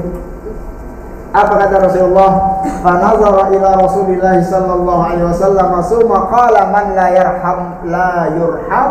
Kata baginda Rasulullah sallallahu alaihi wasallam, orang yang tidak punya rasa kasih terhadap manusia, Allah tidak akan mengasihinya. Ya, begitu kecintaan yang diajarkan oleh baginda Rasulullah sallallahu alaihi wasallam terhadap anak-anak kecil. Baik, jamaah sekalian rahimahullah. Ya, ini kalau saya pencet nggak habis-habis ini, Bu. Ya, karena satu kitab ya full Asy-Syama'il Al-Muhammadiyah. Ya, karena waktu tadi disampaikan sampai dengan 10:30. Ya, saya khawatir nanti ada jamaah yang punya kegiatan dan aktivitas lain, maka saya berikan kesempatan untuk berdiskusi dan bertanya jawab, atau ada hal-hal yang ingin disampaikan pada majelis kita yang mudah-mudahan diberkahi oleh Allah Subhanahu wa taala. Waktu tempat saya kembalikan kepada MC kita insyaallah taala. Ya. Barakallah. Makasih banyak kepada Ustaz Dr. Rahmawan Oktavianto LCMA yang telah menyampaikan tausiahnya kepada kita atau kajian untuk kita kali ini. Bapak Ibu semuanya, kalau kita berbicara tentang Rasulullah tadi kesimpulannya ya, Masya Allah, kayaknya rindu banget ya. Kita rindu banget suatu saat kita sejajar dengan Rasulullah di surga nanti. Amin. Mudah-mudahan yang ada di sini, termasuk Ustadz kita yang ada di sini, mudah-mudahan beliau nanti mendoakan kita juga. Mudah-mudahan kita semua yang ada di sini betul-betul sejajar dengan Rasulullah dan termasuk umatnya Rasulullah yang bisa selalu meneladani akhlaknya beliau yang luar biasa, akhlaknya Rasulullah, yaitu akhlaknya Al-Quranul Karim. Bapak Ibu semuanya yang dirahmati Allah SWT, sebelum kita tutup dengan doa, mungkin Bapak Ibu ada yang ingin bertanya tentang tema kita di hari ini. Silakan Bapak Ibu semuanya.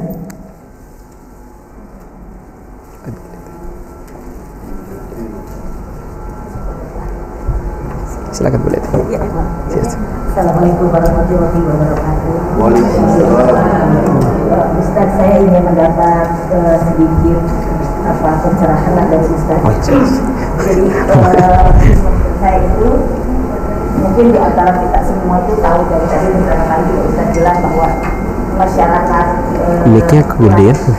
Yang satunya mau di itu kan terkenalnya sebagai masyarakat jahiliyah, dan kita juga sering mengatakan bahwa itu adalah masa kegelapan jahiliyah gitu Ustaz. Tapi saya lupa apa yang mic-nya diajukin lagi kayaknya Pak Sim. Saya itu ada juga ini cerita senggung terus ini. sebetulnya orang-orang Quraisy itu adalah orang-orang yang hebat gitu lah Ustaz, punya kebaikan tersendiri gitu. Mereka orang-orang yang adil, terus kan umpamanya satria gitu kan, hebat dalam berperang, berdagang, dan malahan ada satu majlis gitu ya yang namanya itu, mohon maaf lupa, Fatul Fudul itu apa ya Ustaz ya. Nah itu kan jadi sebetulnya ada ada kebaikan-kebaikan juga di masyarakat di bangsa Quraisy saat itu. Begitu pada saat saya mengetahui informasi-informasi seperti itu, saya hanya berkata begini, oh ini hanya menunjukkan lebih kehebatan orang Quraisy itu hanya untuk memperlihatkan bahwa Rasulullah itu lebih hebat gitu kan. Jadi yang di handle oleh Rasulullah itu bukan bangsa jahiliyah yang tukang mabok, tukang berzina gitulah ibaratnya. Nah, tapi saya kurang bisa menghubungkan gitu loh Ustaz. Jadi sehingga pemahaman saya yang betapa hebatnya Rasulullah itu karena mampu juga menghadapi bangsa yang sebetulnya mempunyai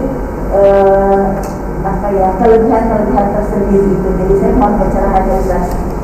Ya, terima kasih banyak. Assalamualaikum warahmatullahi wabarakatuh. Waalaikumsalam warahmatullahi wabarakatuh.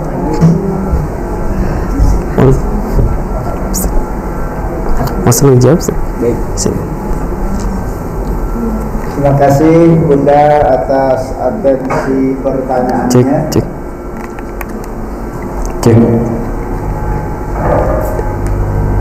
Baik. Rasulullah Shallallahu Alaihi Wasallam bersabda, "Bu'istu liutammima makarimal akhlak." Aku diutus oleh Allah Subhanahu wa taala untuk menyempurnakan akhlak-akhlak yang terpuji. Ya, perhatikan redaksi hadisnya sebagai jawaban dari yang disampaikan oleh Bunda kita. Liutammima makarimal akhlak, menyempurnakan akhlak-akhlak yang terpuji. Jadi orang-orang Arab zaman dahulu bukan orang yang tidak terpuji. Banyak akhlak-akhlak yang terpuji. Dan Rasulullah diutus untuk menyempurnakannya. Ya, makanya betul apa Bunda yang tadi sampaikan. Ada sebuah buku yang kalau mau dibaca tentang akhlak-akhlak terpuji orang-orang jahiliyah masa lalu. Itu bisa baca di dalam kitab Ar-Rahiq Al-Makhtum. Apa judulnya, Bu? Ya, ada tum-tumnya tuh pokoknya. Ar-Rahiq Al-Makhtum karangan Syekh Al-Mubarakfuri.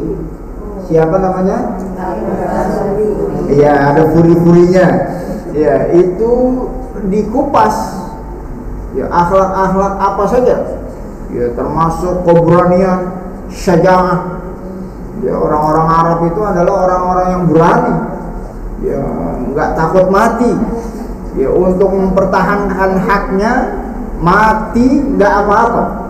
Saking mereka beraninya. Orang-orang Arab itu orang-orang yang dermawan, al-jud wal karam. Ya, makanya kalau kita biasa mendatangi tradisi orang-orang Arab. Jadi saya punya pengalaman. Kami dulu waktu kuliah di Sudan itu biasanya sebelum wisuda ada namanya tugas, namanya dakwah ke kampung-kampung. Ya, kalau di kita mungkin KKN, Bu, ya, PKL. Ya, kita sampaikan Islam ke pelosok-pelosok di kampung-kampung orang-orang Arab. Ya, ini jangan sampai kita berpikiran orang Arab itu tahu Islam semua. Ya, ternyata banyak di kampung-kampung itu orang Arab yang juga nggak bisa baca Quran. Ya, mungkin ini informasi yang cukup asing bagi kita, dan itulah yang kami dapatkan. Ya, karena yang namanya bahasa Arab sama belajar Quran sama apa beda? Beda. Ya, beda. Ya, namanya Quran kan ada idghamnya, ada gunnahnya, ada ikhfa'nya, ada iqlabnya. Ya, ilmu-ilmu yang ibu pelajari di majelis kita di tempat ini. Ya, orang Arab ya itu tidak bisa kalau dia tidak belajar. Singkat ceritanya rombongan kami satu hari berkunjung ke satu tempat. Ya kalau di kitanya mungkin Pak RT-nya lah begitu. Ya berkunjung sekitaran satu bis. Ya bis di sana itu bis Dafar namanya. Kalau di kita mungkin bis tronton yang bannya besar. Ya, kenapa bannya besar? Karena biar bisa melintasi padang pasir. Jadi masih banyak padang-padang pasir yang nggak ada aspalnya. Ya, kalau bannya kecil nggak bisa muter, tapi kalau bannya besar bisa muter. Ya, ceritanya kami silaturahmi ke situ. Apa yang dilakukan oleh Pak RT ini? Ternyata Pak RT itu motor kambing buat kami. Ya, Ibu bisa bayangkan. Pernah nggak kita bertamu ke rumah orang dipotongin kambing? Pernah Bu? Ya, ayam aja belum tentu Bu ya. Ini kambing dipotong buat siapa? Buat kita tamu yang nggak kenal sebelumnya. Itu tradisi orang-orang. Dipotong betul-betul dihidangkan buat kita. Itu karomnya orang-orang Arab. Ya, padahal dia belum mengerti Islam karena kita di situ tujuannya untuk berdakwah. Budak sekalian, pernah satu hari saat liburan musim panas. Kalau di Arab itu kuliah liburannya Soif sama Sita, musim dingin sama musim panas. Ya kita itu kalau musim panas biasanya liburannya panjang, hampir 3 bulan. Ya kalau netep di kampus ya boring juga nggak jalan-jalan. Ya, kita biasanya jalan-jalan itu ke kampung-kampung nyari pondok pesantren tahfiz sambil nambah hafalan Quran. Singkat cerita, ini pengalaman pribadi. Ada orang baru saya kenalan di bis. Ya, dia kenalan dari mana? Dari Indonesia, dari mana? Oh, kuliah di sini. Singkat cerita, tempat yang ingin kami tuju itu dekat dengan rumahnya. Ya, karena satu jurusan. Ya, ngobrol-ngobrol sampai di tujuan. Tempatnya ini di luar kota. Kalau di kita mungkin di Bogor lah. Ya, kita dari Jakarta ketemu sama orang Bogor, kenalan. Ya kalau kita kan kenalan orang di bis curiga aja bawaannya Bu ya. Ini apa mau nyupet, apa mau nyuri, apa mau gitu ya. Ya ini enggak. Ternyata saat kita kenalan itu orang mempersilahkan kita tinggal di rumahnya. Ya, nggak boleh kita ke pesantren itu kecuali tinggal di rumahnya untuk menghormati kita sebagai tamu, padahal kita baru kenal. Ya, selama tinggal di rumahnya itu makanan disediain, sarapannya, makanan siangnya, makanan malamnya, kita nggak ngapa-ngapain, disediain sama dia. Ya, padahal itu orang, mohon maaf, bukan orang kaya. Ibu mungkin bisa bayangkan. Ada nggak di kita yang hadir di sini yang rumahnya masih nggak ada ubin sama semennya? Udah nggak ada ya. Ya itu orang rumahnya nggak ada ubinnya, nggak ada semennya, hanya kayu-kayu. Profesinya pun sebagai tukang las. Mohon maaf. Ya, tapi luar biasa penghormatan yang dia berikan kepada kita sebagai tamu. Ini menunjukkan kedermawanan watak asli orang-orang Arab memang seperti itu. Ya, jadi sifat-sifat itu sudah mengakar.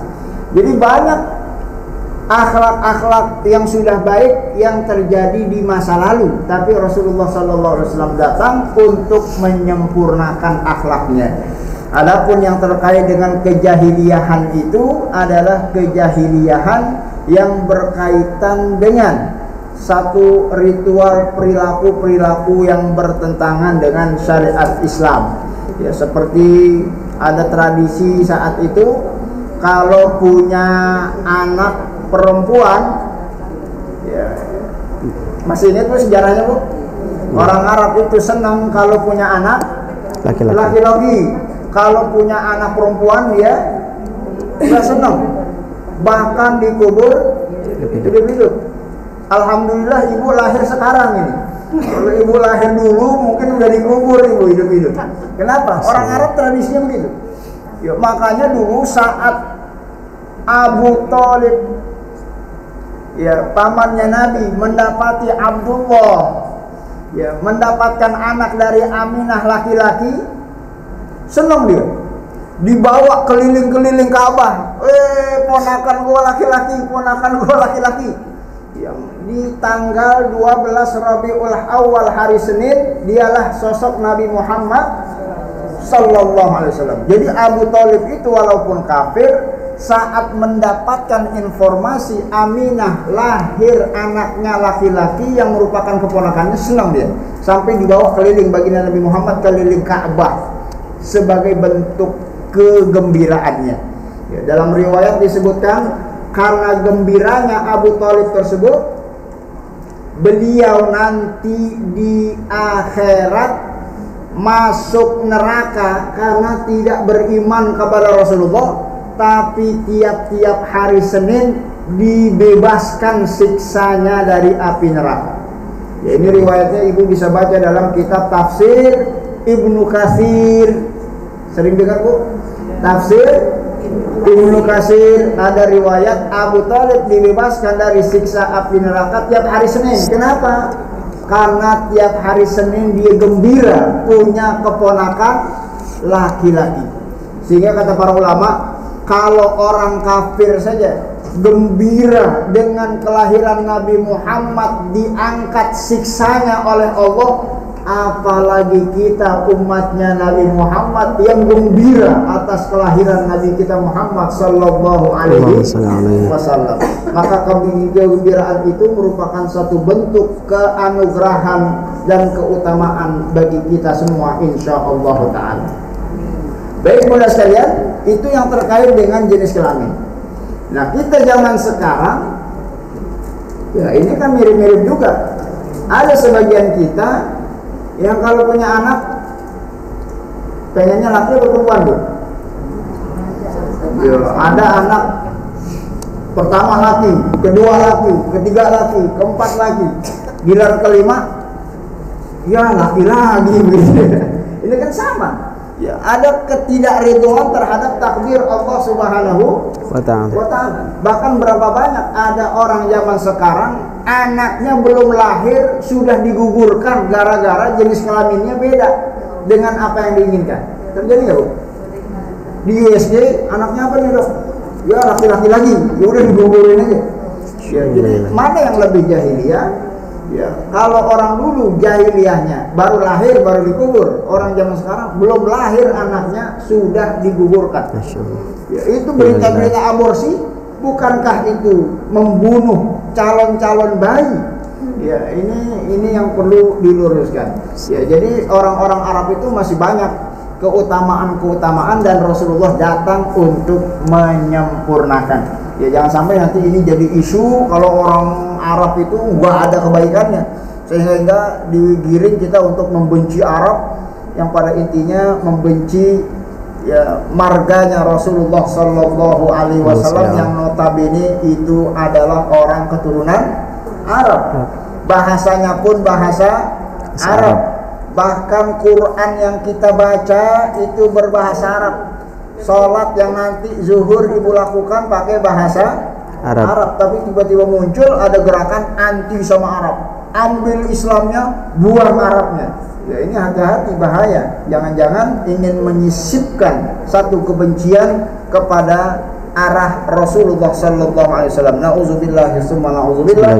Mudah-mudahan Allah berikan kita semua taufik dan hidayah. Amin ya rabbal alamin. Wallahu a'lam bishawab.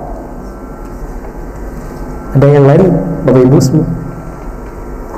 Baik, kalau tidak ada, mari kita tutup dan kami mohonkan kepada Bapak Ustadz Dr. Rahmawan Oktavianto LCMA untuk memimpin doa. Oh iya, yang online mungkin ada yang mau bertanya? Tidak ada ya? Baik, kepada Pak Ustadz kami persilakan.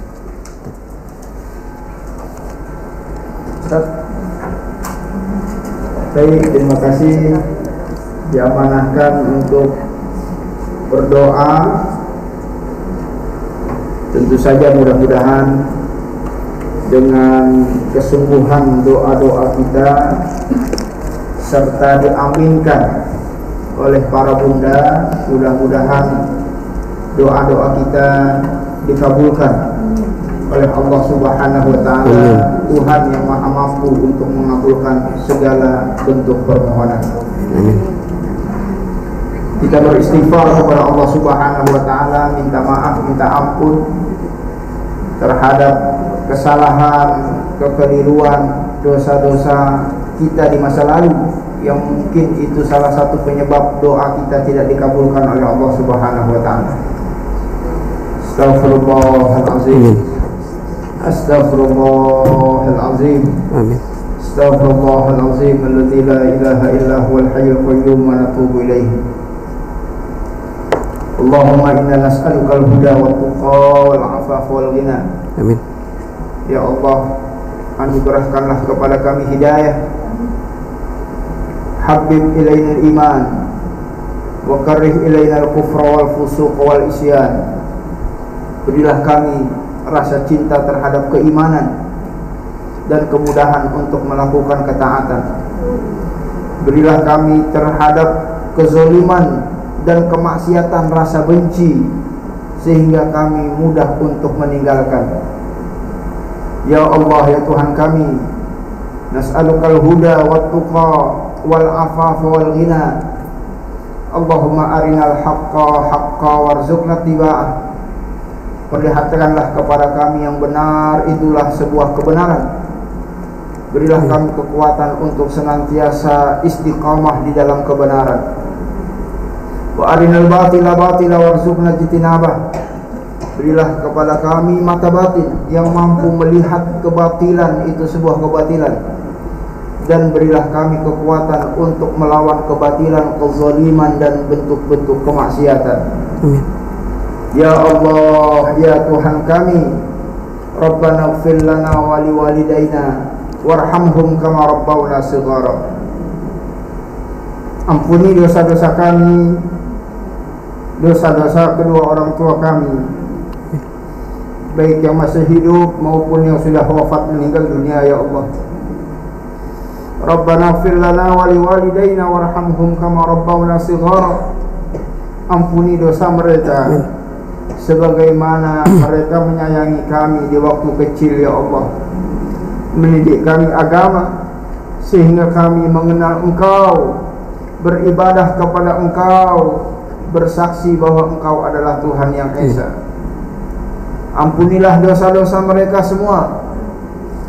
Ampunilah dosa-dosanya dan terimalah amal ibadahnya. Terangilah kuburnya, jadikanlah taman dari taman-taman surga. Jangan Engkau jadikan kubangan-kubangan api neraka. Ya Allah, ya Tuhan kami, Allahumma ja'al auladana auladan sholihin. Jadikanlah anak-anak kami anak-anak yang soleh dan solehah, anak-anak yang senantiasa melaksanakan sholat 5 waktu. Amin. Anak-anak yang senantiasa menutup aurat pada saat keluar rumah. Anak-anak yang senantiasa melakukan ketaatan dalam beribadah. Anak-anak yang senantiasa menjadi hamba-hamba yang patuh terhadap perintahmu dan menjauhi laranganmu. Anak-anak yang kelak menjadi aset-aset kebaikan yang saat itu kami sudah wafat meninggal dunia, mereka berkenan untuk mendoakan kami. Ya Allah, ya Allah, ya Tuhan kami, pertemukanlah kami di surgamu bersama kedua orang tua kami, bersama anak cucu kami, bersama sahabat-sahabat kami, bersama jamaah majelis taklim kami, bersama orang-orang yang kami cintai, bersama baginda Nabi besar Muhammad sallallahu alaihi wasallam. Ya Allah, ya Tuhan kami, berilah kami kesempatan untuk bisa menatapkan kaki kami ke tanah suci, bisa keliling Ka'bah, melaksanakan tawaf Safa antara Marwah dan Safa, bisa wukuf di padang Arafah, bisa berziarah ke makam baginda Nabi Muhammad sallallahu alaihi wasallam.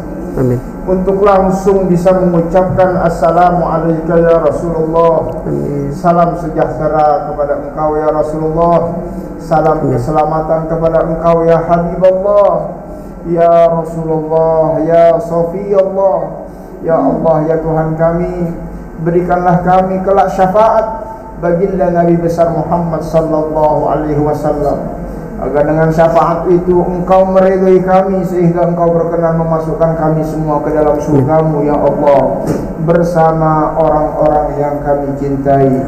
Ya Allah, ya Tuhan kami, nas'alukal khaira bi kulli ma sa'alaka bihi nabiyyuka Muhammadin sallallahu alaihi wasallam. Kami meminta kebaikan apa yang pernah dipinta oleh baginda Nabi besar Muhammad sallallahu alaihi wasallam. Wa na'udzubika bi kulli ma sta'adza minhu nabiyyuka Muhammadin sallallahu alaihi wasallam. Kami memohon perlindungan dari segala keburukan yang pernah diperintahkan oleh baginda Nabi Muhammad sallallahu alaihi wasallam. Rabbana atina fid dunya hasanah wa fil akhirati hasanah wa qina adzabannar. Anugerahkanlah kepada kami kehidupan yang baik di dunia, kehidupan yang baik di akhirat, dan selamatkanlah kami semua dari siksa api neraka. Wa sallallahu ala sayyidina Muhammad wa ala alihi wa ashabihi wa man tabi'ahum bi ihsanin ila yaumil qiyamah. Walhamdulillahi rabbil alamin. Amin amin ya rabbal alamin.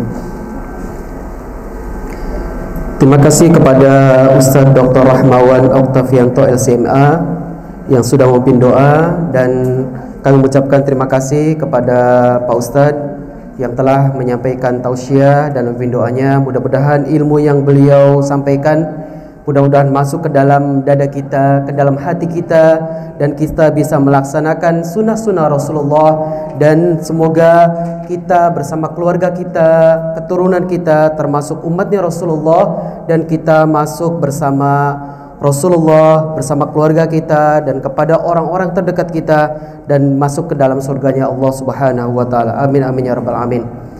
Jamaah sekalian yang dirahmati Allah, sebelum kita tutup ada beberapa hal yang ingin kita sampaikan.